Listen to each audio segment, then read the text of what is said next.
Innal hamdalillah nahmaduhu wa nasta'inuhu wa nastaghfiruhu wa natubu ilaihi wa na'udzu billahi min shururi anfusina wa sayyiati a'malina. May yahdihillahu fala mudilla lahu wa may yudlil fala hadiya lahu. Wa asyhadu an la ilaha illallah wahdahu la syarika lahu wa asyhadu anna Muhammadan abduhu wa rasuluhu la nabiyya ba'dah. Ya ayyuhalladzina amanu taqullaha haqqa tuqatih wa la tamutunna illa wa antum muslimun. Fa inna asdaqal hadithi kitabullah wa khairal huda huda Muhammadin sallallahu alaihi wasallam wa syarrul umuri muhdatsatuha wa kullu muhdatsatin bid'ah wa kullu bid'atin dhalalah wa kullu dhalalatin finnar. Ma'asyiral muslimin, usikum wa nafsi bittaqwallahi faqad fazal muttaqun. Sungguhnya di antara karunia dan anugerah yang besar adalah berumah tangga dan merasakan ketenangan dalam rumah tangga. Allah menjadikan ketenangan dalam rumah tangga adalah salah satu dari tanda-tanda kebesaran Allah. Wa min ayatihi an khalaqalakum min anfusikum azwajan litaskunu ilaiha wa ja'ala bainakum mawaddatan wa rahmah. Inna fi dzalika laayatin liqaumin yatafakkarun. Dan di antara tanda-tanda kebesaran Allah adalah menjadikan untuk kalian dari jenis kalian istri-istri kalian yang kalian pun condong kepada mereka. Dan Allah jadikan di antara kalian mawaddah, kasih sayang, rahmah. Ya. Sungguhnya yang demikian itu ada tanda-tanda kebesaran Allah bagi orang-orang yang berfikir. Karena ini adalah karunia Allah Subhanahu wa taala yang tidak semua orang mendapatkannya. Betapa banyak orang belum mendapatkan pasangan, betapa banyak orang tidak berkeluarga, betapa banyak orang yang keluarganya kemudian hancur dan demikian seterusnya. Maka nikmat yang besar, nikmat ketentraman dalam keluarga hendaknya kita jaga.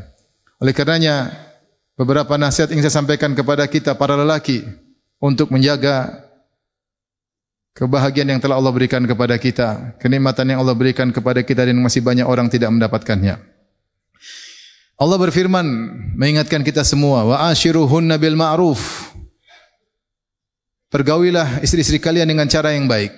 Fa in karihtumuhunna, kalau kalian membenci mereka, fa asa an takrahu syai'an wa yaj'alallahu fihi khairan katsira. Bisa jadi kalian benci sesuatu, maka Allah jadikan di balik kebencian kalian tersebut banyak kebaikan.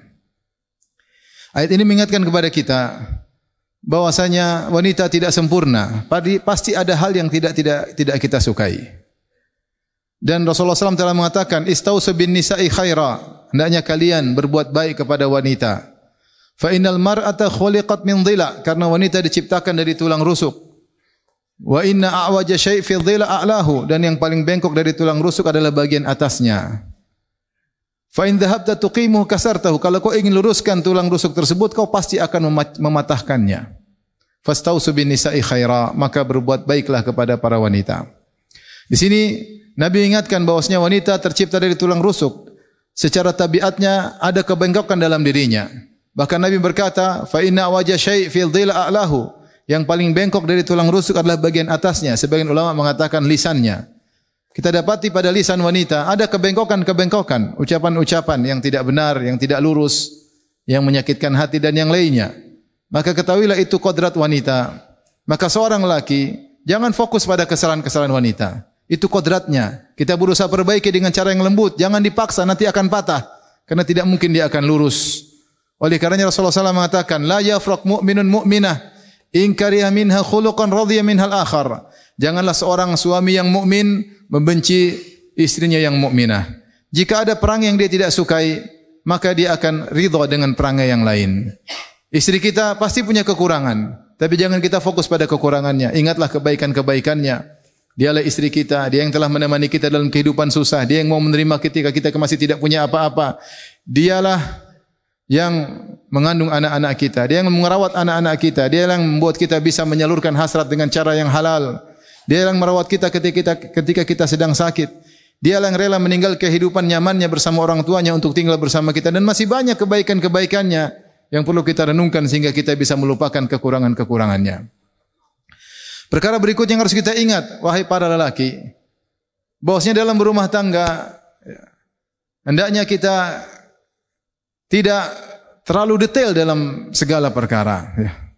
Tidak semua kejadian kita tanyakan kepada pasangan kita. Disebut oleh para ulama dengan akhlak at-taghaful. At-taghaful yaitu pura-pura tidak tahu, padahal mengerti, padahal mengetahui. Tidak semua permasalahan kita tanyakan. Kalau seorang wanita kita tanyakan secara detail, uang dibelanjakan kemana, dia akan pegel untuk menjawab pertanyaan-pertanyaan kita. Kau dari mana, terus kemana, kemana, ngapain aja. Segala pertanyaan terlalu detail membuat seorang lelah ditanya terus, dan ini tidak baik. Ada hal-hal yang perlu kita tanyakan dan banyak yang tidak perlu kita tanyakan. Perkara berikutnya, jika terjadi permasalahan dan rumah tangga pasti ada permasalahan. Jangankan rumah tangga kita, bahkan rumah tangga Nabi SAW yang merupakan rumah tangga percontohan pun tidak kosong dari namanya problematika rumah tangga. Kalau kita baca hadis-hadis Nabi SAW, terjadi problematika. Terkadang Nabi mengambil sikap yang tegas, terkadang seringnya Nabi mengalah. Maka kita tahu bahwasanya rumah tangga yang misali, yang teladan bukan berarti tanpa ada permasalahan. Rumah tangga pasti ada permasalahan, tapi bagaimana sikap kita menghadapi permasalahan tersebut. Jika ada permasalahan, maka jangan sampai masalah tersebut keluar dari rumah. Karena kalau sudah keluar dari rumah, maka akan ada intervensi dari pihak luar, baik dari pihak keluarga lelaki maupun dari pihak keluarga wanita. Jika sudah ada intervensi dari luar, maka biasanya semakin runyam, semakin hancur rumah tangga tersebut. Kecuali kalau sudah parah. Kalau sudah parah baru boleh ada intervensi. Seperti firman Allah Subhanahu wa taala, "Wa in khiftum shiqaqa bainihima fab'atha hakaman min ahli wa hakaman min ahliha. Yurida islaha yuwaffiqillahu bainahuma." Kalau kalian khawatir keretakan di antara kedua pasangan, maka kirimkanlah wakil dari pihak lelaki maupun wakil dari pihak wanita. Ini kalau sudah parah. Kalau tidak parah jangan sampai keluar rumah. Lihatlah dalam satu hadis dari Sahal bin Sa'ad As-Sa'idi, beliau berkata, "Kana li Aliyin ismun ahabbu ilaihi." Ya. Ada suatu nama yang paling dicintai oleh Ali bin Abi Thalib, yaitu Abu Turab. Wa kana yafrahu idza du'iya bihi. Ali bin Abi Thalib paling suka kalau dipanggil dengan nama tersebut. Nama tersebut itu Abu Turab. Abu Turab. Kenapa Ali bin Abi Thalib senang dipanggil dengan Abu Turab? Ada kisahnya. Suatu hari Rasulullah SAW datang ke rumah Fatimah di siang hari, menengok anaknya, menengok putrinya. Tiba-tiba Ali bin Abi Thalib sedang tidak di rumah. Maka Rasulullah SAW bertanya, "Aina ibnu ammik?" Di mana saudaramu? Yaitu di mana suamimu, Ali bin Abi Thalib. Maka kata Fatimah radhiyallahu taala anha, "Kana baini wa bainahu syai' fa aghdabani fa kharaja mughdaban wa lam yaqil indi." Tadi ada satu masalah antara saya dengan suamiku. Maka dia pun pergi dalam kondisi marah. Dia bikin saya marah, kemudian dia pergi dan dia tidak tidur siang bersamaku. Apa yang dilakukan oleh Nabi SAW? Nabi tidak tanya masalah apa. Kenapa bisa demikian? Tidak. Maka Nabi bertanya kepada sahabat yang lain, "Aina Ali? Undur aina huwa?" Mana Ali? Coba cari di mana dia. Maka dicari-cari, ternyata Ali sedang tidur di Masjid Nabawi. Maka Rasulullah SAW pun datang kepada Ali bin Abi Thalib. Ya, fasaqata rida'u an syaqqihi. Ternyata selendangnya jatuh, dia sedang tidur sehingga pundaknya atau badannya penuh dengan tanah.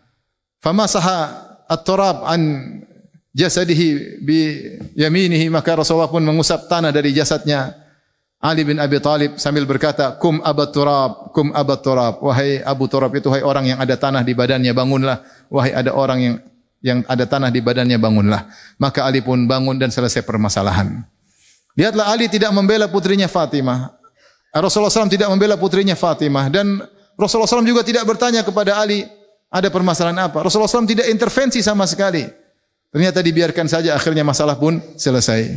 Maka permasalahan rumah tangga jangan sering kita sampai keluar dari rumah kita, karena biasanya perkara semakin runyam. Yang berikutnya, para suami yang dirahmati oleh Allah Subhanahu wa taala. Sungguhnya rumah tangga yang berhasil tidak selalu dibangun di atas cinta yang mendalam sebagaimana yang digambarkan oleh para penyair atau para penyanyi atau para penulis telenovela yang digambarkan dalam sinetron-sinetron. Rumah tangga tidak harus demikian. Yang rumah tangga seperti ini dibangun di atas cinta yang sejati, cinta yang luar biasa, tidak banyak. Oleh karenanya di zaman Umar bin Khattab radhiyallahu ta'ala anhu, ada seorang laki bertanya kepada istrinya, "Atughdzibuni, apa kau benci kepadaku?" Kata sang istri, "Enggak." Maka dia berkata, "Aku meminta engkau jujur dengan nama Allah. Apakah kau benci kepadaku?" Dalam riwayat, "Apakah kau mencintaiku?" Kata dia, saya mencintaimu.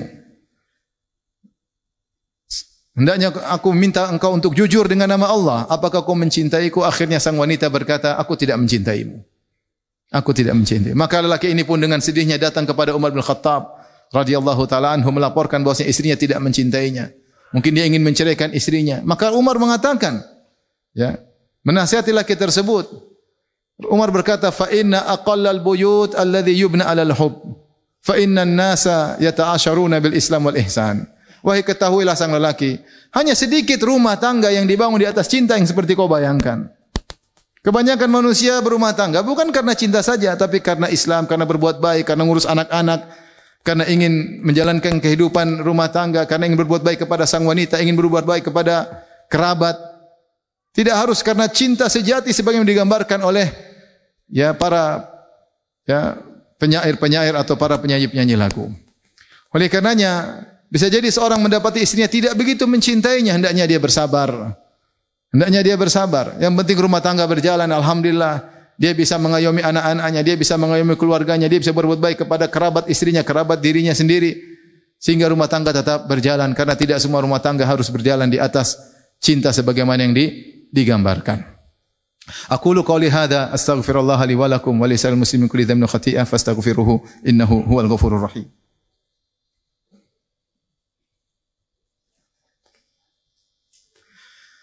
Alhamdulillahi ala ihsanihi wa syukru lahu ala taufiqihi wa amtinanihi wa asyhadu an la ilaha illallah wahdahu la syarika lahu ta'ziman li sya'nihi wa asyhadu anna Muhammadan abduhu wa rasuluhu da'ila ridwanihi. Allahumma salli alaihi wa ala alihi wa ashabihi wa ikhwanihi. Ma'asyiral muslimin, para suami yang dirahmati oleh Allah Subhanahu wa taala, meskipun dalam hidup rumah tangga hendaknya kita sering mengalah demi kebaikan, mencari keridhaan Allah Subhanahu wa taala, dan Rasulullah SAW telah bersabda, khairukum khairukum li ahlihi, sebaik-baik kalian yang terbaik bagi istrinya.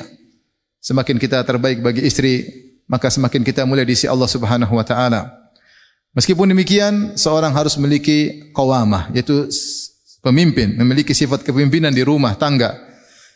Jangan sampai terbalik, dia hanya tunduk dan takut kepada istri. Karena seorang suami jika tidak memiliki sifat qawamah, maka rumah tangga tidak akan bisa berjalan. Sehingga wanita, istri semakin parah, semakin jauh dari Allah, semakin bermaksiat. Oleh karenanya Allah sebutkan dalam Al-Quran kisah tentang Imra'atul Aziz yang konon namanya Zulaikha. Ketika dia mendapati suaminya tidak memiliki sifat qawamah, kurang memiliki rasa cemburu, maka dia berani menggoda Yusuf, orang pekerja di rumah. Dia berani menggoda Yusuf. Demikian juga bahkan ketika ketahuan suaminya tidak marah-marah, bahkan hanya mengatakan kepada Yusuf, Yusuf fa'arid an hadza, wahai Yusuf lupakan hal ini, jangan sampai berita ini keluar dari rumah. Wastaghfir li dzambik, dia hanya berkata kepada istrinya, kamu minta ampun. Tidak ada perbuatan tegas, tidak ada sikap tegas. Kenapa? Dia lemah. Lemah sebagai suami. Karena istrinya tahu suaminya lemah, bahkan istrinya pun nekat manggil para wanita di Mesir untuk melihat Yusuf. Bahkan dia nekat bercerita bahwasanya dia cinta kepada Yusuf. Kenapa? Karena dia tahu suaminya lemah. Oleh karenanya, meskipun kita sayang kepada istri, meskipun kita sering mengalah kepada istri, jangan sampai kita membiarkan istri kita terjerumus dalam maksiat. Tetap kita tegur kalau mereka, para istri bersalah dengan cara yang lembut, dengan cara yang baik. Jangan sampai seorang biarkan istrinya bermaksiat, berjalan di luar dengan terbuka auratnya. Dia biarkan saja. Ya. Dibiarkan istrinya dipandang oleh banyak lelaki. Bahkan di antara lelaki bejat, tidak punya rasa cemburu, bangga jika istrinya dipandang oleh para lelaki yang lain. Tidak punya qawamah, tidak punya kepemimpinan. Atau dia biarkan istrinya kemudian nonton film-film yang tidak benar yang ada di medsos dan yang lainnya. Dia harus tegur dengan cara yang lembut agar istrinya tidak semakin parah. Kapan istri merasa suaminya tidak punya kepemimpinan, maka dia semakin parah dan semakin rusak akhlaknya. Semoga Allah Subhanahu wa taala membimbing kita semua menjadi keluarga yang sakinah, mawaddah dan rahmah. Inna Allaha malaikatahu yusalluna 'alan nabi ya ayyuhalladzina amanu sallu 'alaihi wa sallimu taslima.